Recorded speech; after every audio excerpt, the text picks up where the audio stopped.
You are welcome to the Children and Media podcast. My name is Christabel Nnamdi and I'm your host. I feel like I have been so absent, and a part of me wants to say, life has been lifing with selling the books, trying to create content on all of the other social media apps, and also be present in real life. I mean, the year is like 4 months in. Things have been so serious. But I have no excuse, which is why I want to say thank you to everyone who is still sticking by the podcast and showing support, checking in, and just being there. I'm so grateful. I'll quickly get into it today. I'm grateful I have a podcast though, so I can just yap about these things. But today's conversation is around children and television screen time. And it's so interesting that most people don't count television as screen time. So I talk with parents who say things like, maybe your book Zuri and Delight doesn't really apply to us. We don't do phones or tablets here. Great. Love it for you. But some of the people whose children have television screen time, their children are even amassing more screen time than even the people using tablets. And I'm not even joking. Some children as early as 1 already have passive television screen time as much as 4 hours daily. Let me not even get ahead of myself, because eventually you will, as you listen, get to understand the difference between active and passive screen time. But what I do want to start with is television is screen time. Just put your hand on your chest. No eats and no peace. And not even in a bad way. Like, maybe because of the conversations I have, every time I mention screen time, people think I'm about to say something bad. It's not even like that, to be honest. But just know that television is still screen time. Ouch. And for a lot of families, especially like in Nigeria, screen time in the television direction is not even today. Let me not lie to you. I also grew up on TV screen time. Like my generation, the millennials, because that was if you look at studies on children and media, studies in like the early 2000s and late 90s. In fact, this book that I read and I really liked, We Are Amusing Ourselves to Death by Neil Postman. All the predictions he made, all those things he said that I feel very applicable in today's world, that book was based on television. That book was based on the TV. So the things that researchers are crying foul and woe about now, they'll be saying those things is TV time, like the TV era. And the truth is, the parents who are having kids now, the people in their 20s and 30s, grew up on TV too. So I think this is just like a very heartfelt, honest conversation. Like I always say it on the podcast, nobody's out to judge you or make you feel like, even when I was doing like my content thingy on Instagram, my first my first video was literally to reassure the parents, you're not a bad person. No, we don't judge, we don't do that here. We just share and just have honest conversations. So you grew up on TV, which is why it makes sense for you to not see TV as a big deal, and your child is going to grow up or is probably growing up on TV. And you're not wrong. Because compared to even other forms of screen time, I make a bold claim, and this is a personal opinion, that to an extent you can monitor TV time. You can shape how it is accessible to your child. on your children or the kids around you, you can determine the type of content I think that the solution, parental monitoring and mediation, by the way, that was one of the solutions of my research or recommendations. Actually, parental monitoring and mediation is like parents being involved in the process of monitoring and guiding your children's screen interactions and social media usage and all of that. But the parents who give children TV access are able to do that better. That's like one of my personal arguments. I'm actually very pro TV, but we need to make our peace with the fact that TV is screen time. And since TV is screen time, we should just remember that screen time is basically like anytime children spend in front of a screen, computer or phone or laptop or anything really. And if we understand what screen time is, we will not just classify it as an enemy. We'll be able to sort through, because I don't think that you can completely disconnect children from screen time.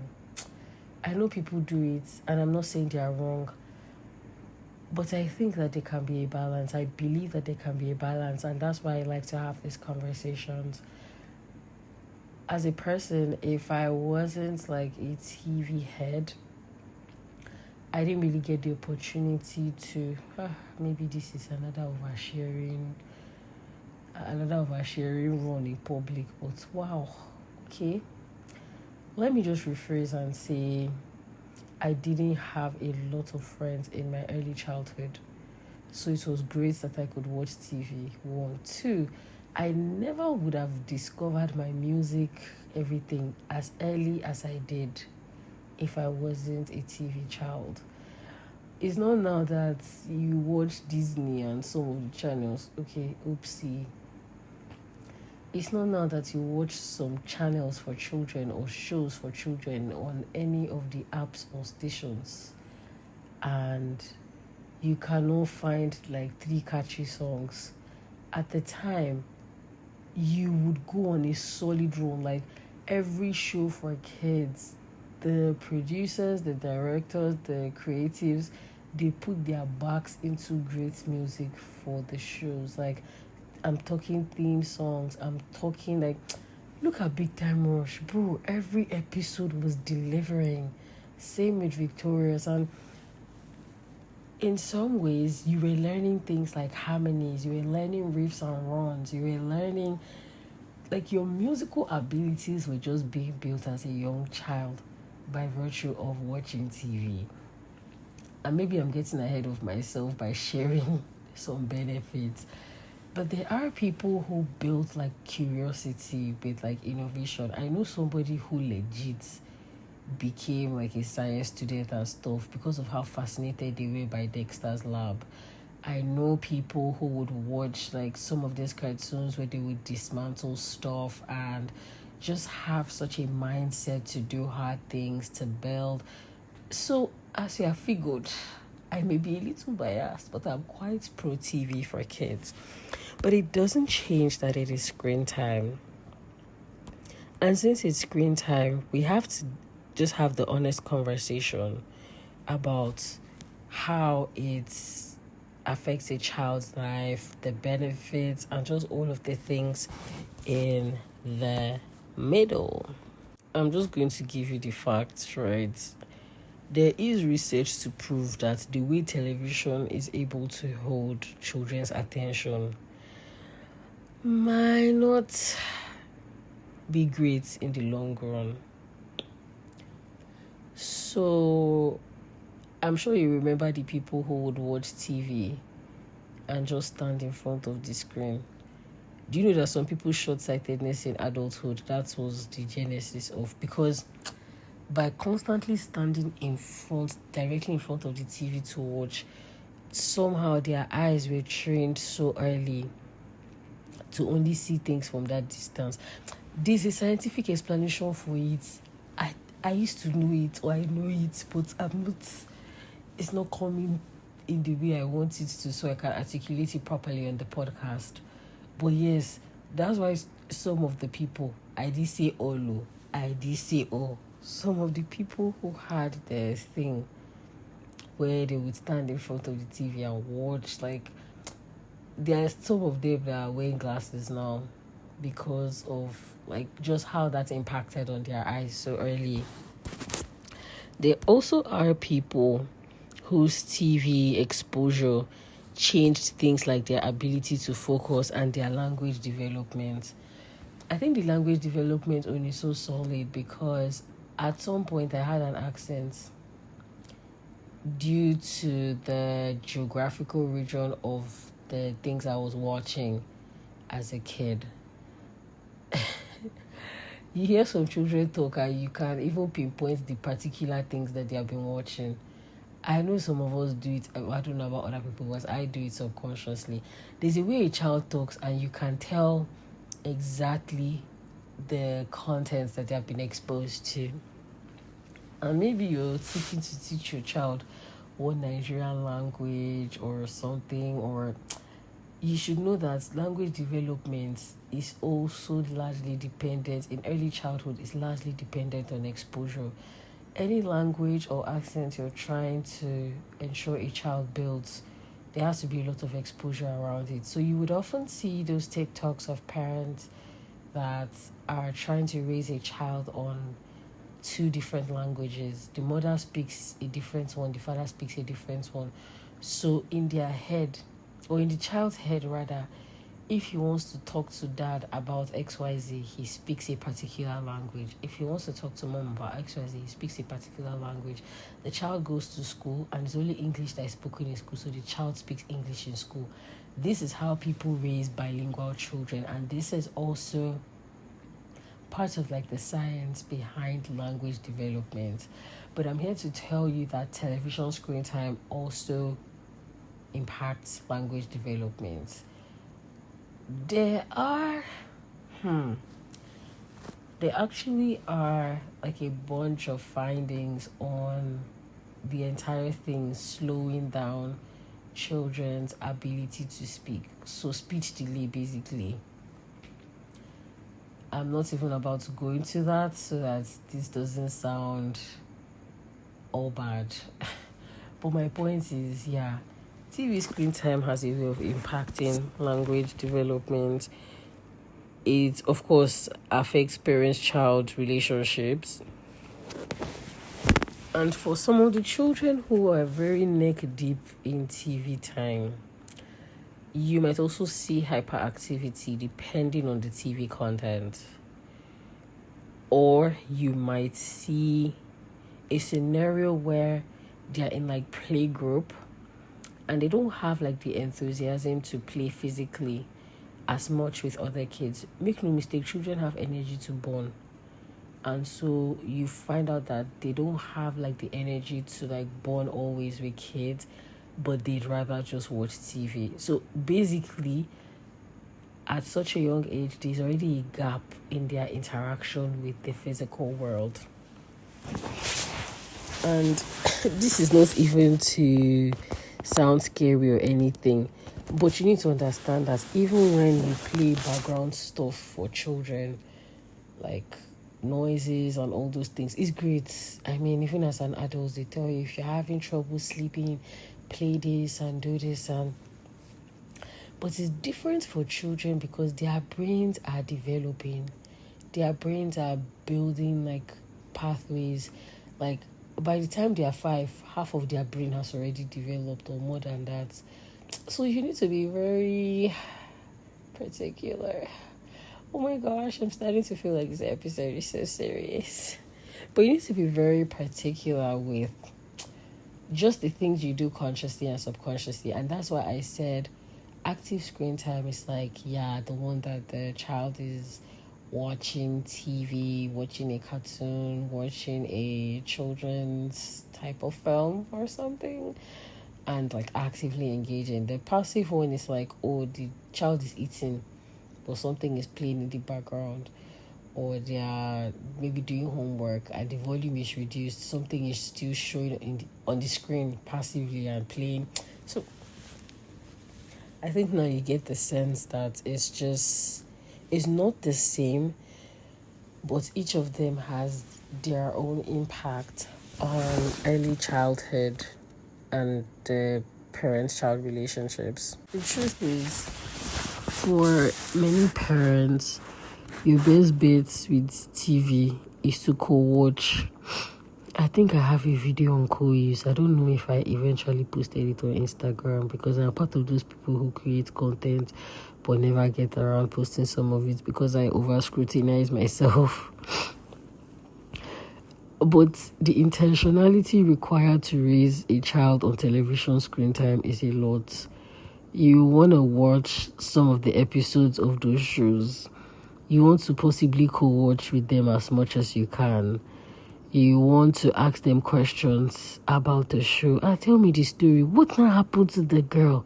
Hey, when the little toy fell, they did shatter into pieces. When they were crossing the road, what happened? Did the dog smile at her? You'd want to ask questions because sometimes as well, some of the things on TV have like deep meanings. And for some kids, this type of screen time has been able to capture things that even adults have not found ways around teaching. So to maximize, yes, I think I should use that word, to maximize the quality of their screen time with the television, you want to ask very deep questions. You want to find out where their head is at. Like, oh, maybe they are watching the show of two rabbits and one rabbit was cold and the other one gave the second rabbit some of its fur to keep warm. So you want to ask, like, oh, so what do you think they did? Do you think that's kindness? You might not even need to use like suggestive words, like let them explain and say, oh, I think that sharing the fur with the other rabbits was such a good thing. It helped to keep the other rabbit warm. Because you just want to be sure that they're picking up good values and that they're not just gathering 3, 4, 5, 6 hours of screen time. And during the holiday, some people go to work and they work a 9 to 5. You come back and the child or the children have been watching TV for nearly the entire day. That's as much as 5, 6 hours of screen time. Bruh. That's like low-key a lot. Maybe, okay, I wanted to make a dark joke, but I'll refrain. But let me just make it. You people should not judge me. Don't judge me. Maybe the fact that Nigeria does not have light sometimes helps people manage screen time. Okay, sorry. That's a terrible thing to say in public. Please don't judge me. I am also judging everybody involved in that situation. But yeah, your best bet at getting solid benefits from television screen time is intentionality. Sometimes you'd also need to, you know the thing I was saying about finding out what children watch from the way they speak. I've also observed that some children use like really good diction. They have like solid word usage and you can tell that they got it from watching a show. Like when somebody who is 3 is using the word obnoxious in the right context and you have the inkling that this person doesn't read, so they probably got it on the show, and that's great, right? So which is why I suggested that you have conversations with the kids to just really gauge where they're at, what they're learning, what it is about. You might be surprised and you might be impressed as well. It just all depends. You also need to make sure that the shows and the things that they're watching are age appropriate. I remember somebody talking about toddlers watching, was it The Simpsons now or I remember the era of Boondocks and somebody talked about children. This is what we're saying. This is exactly what we're saying. Because you just think that every animation is for children. And that's like a huge mindset a lot of people need to correct. That something is animated does not make it age appropriate or child friendly. Not every animated thing is for children. Yeah. So you need to really double down on screening the kind of shows and content that children are exposed to on television. And if we're keeping it like 100, you might actually get like the best from a child whose screen time is television than even the ones using like other forms of screen time that you might not be able to monitor and manage properly. I remember someone sharing that when they were young, their mother will sit down and watch whatever they are watching with them. I think a popular celebrity in this country even made a joke on TikTok about when her child started watching Bluey, and then when she started watching Bluey with her child, and then it was so funny because the child would even sleep off, and now she watches Bluey by herself. So I understand that, yeah, it gets better, but that just shows you how important co-use and co-watching can be to ensure a child's television engagement is safe, is child-friendly, is age-appropriate, and is educational. And slow-paced too. Please choose things that are less stimulating for kids. Half the tantrums we're seeing children through is because they are overstimulated, they are overwhelmed, their nervous system is processing so much, the colors are too bright, the sounds are too fast, they are too loud, they are too, like, everything, even the way the characters are talking, they are talking at like 100 words per minute. A lot is going on, and some of these kids are as young as what, 3, 2. Like, let's go for the slower stuff where the songs are even slow hummings. And if you watch some of those earlier shows, right, like, you understand exactly what I'm saying. Let's take a beat with the overstimulating stuff. I appreciate people who apply certain TV settings. What did I just even say? I think I'm right. But they have certain ways that they set up their television to reduce like the type of colors and everything, and maybe dull it down a bit so it doesn't overwhelm the kids. And I think that's great too. So yeah, just keep that in mind. I had already spoken about active and passive engagement or watching, and just how you can ensure that neither affects the child. I'm also going to tell you that, so this one, adults are guilty of it. You want to eat food, and if you're not watching something on Netflix, you feel like the food wastes. The food will not enter your body. The food will not digest well. I understand you. We're growing up in such a time, and I say growing up because this thing I just said, it's not even a children's scenario, it's an adult scenario.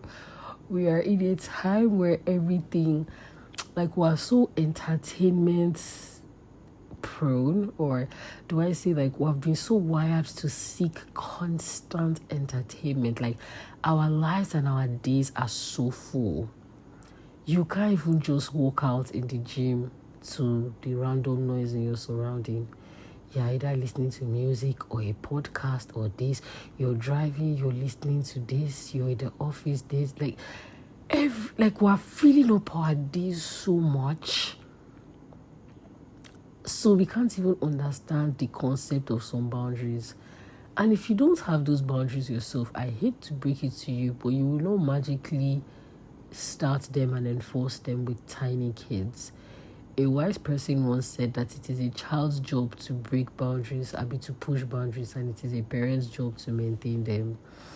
If you're going to do a no TV when we eat rule, it's like you keep that your food one side. It's like you two will learn to eat without Netflix and Prime. You will have to build your feeding habits around boredom. Yeah, I think that's a great word. if you're going to do a thing like no TV like an hour before bed, that means you're going to occupy that time with something else. Maybe do devotion or sing or gist about your day with the kids. Or so you can't leave the spaces of the TV time you're trying to reduce or manage. When you cut out TV from that time, you have to replace it with something else. The entire system outpours vacuum.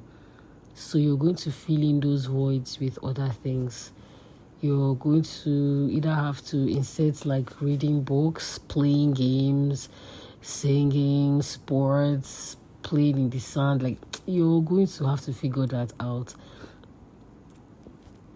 And I understand. As an adult who has been trying to wean myself off watching and eating at the same time, you're either going to have to read a book or make your peace with watching your environment. Just look around you. Take a look around as you eat. Don't say anything. Don't just, because that was what our lives used to be before this constant entertainment at our fingertips. You're at the airport waiting for the next flight, and if you're not with a book, you're just looking around and humming, and your system is just calm, right? So you should try that. We should all try it. So essentially, just create TV boundaries, really, and watch with the kids. Reduce passive TV watching. I know it's a sermon. If you can play it like from the podcast or something, but let it not be in a way that the passivity is indirectly affecting the child. I don't even know how to break down these words, but yes. Maybe just play from like the audio apps. Unfortunately, I'm hearing that some of the music apps have videos, and kids are now using that as part of their screen time. This battle is long, but we are victorious. Anyways, teach children the importance of other things apart from television screen time, like how to play, when to sleep, and just all of the things. You know what's so funny with some of these rules, right, and boundaries? You feel they do well, make your pikin, for international audience, you might be doing great, and then your child or children go to a family friend's house, and in that one day, they can watch TV for like 4 or 5 hours. Or you drop the kids with your parents, and your parents just spoil them with screen time, or like, do you understand? So maybe as you're doing your best on your end, share your boundaries, share your thoughts, share some of your intentionality tips and process with the people that will have your kids around them from time to time, so that everybody's on the same page. It's like that thing that they say you're doing exclusive breastfeeding, but your parents are dying to give your child water. It would be great to communicate that, this is what I'm trying to do. So when my children are at your house, please don't let them watch TV. Please make sure they go to bed by 8. There's a time parents who do that used to look so extra. You understand them as time goes by, because children really, really need routine. They really, really like a strict regimen. They thrive on routines, and I think Khloe Kardashian spoke on this a while back on her podcast. Children need solid routines, and they need for those routines and boundaries to be maintained. Essentially, I think television is great. I just think it should be managed properly. And so for everyone who doubts whether TV is screen time, I'm sure I have answered your question. And I think that in early childhood, you should be very careful about what children are exposed to repeatedly, because it just shapes who they are becoming. And if we really, really double down on managing these things and getting ahead of them, we will raise happy, cute, and adorable kids in society. It feels so good to be back to the podcast, even though I'm recording this episode with like a cold and fatigue and everything. But guess who's just excited to be here? Me. Okay, we have one voice training thing. Me, mama, moo, me, mama, moo, me, mama, moo, me, mama, me, mama, moo. Thank you so much for listening, guys. I hope you can pick up this conversation on like Instagram or any of the apps or in the comments. So thanks for listening. Thanks for watching. I remain your host, Christabel Unamdi, for the Children and Media Podcast. Bye.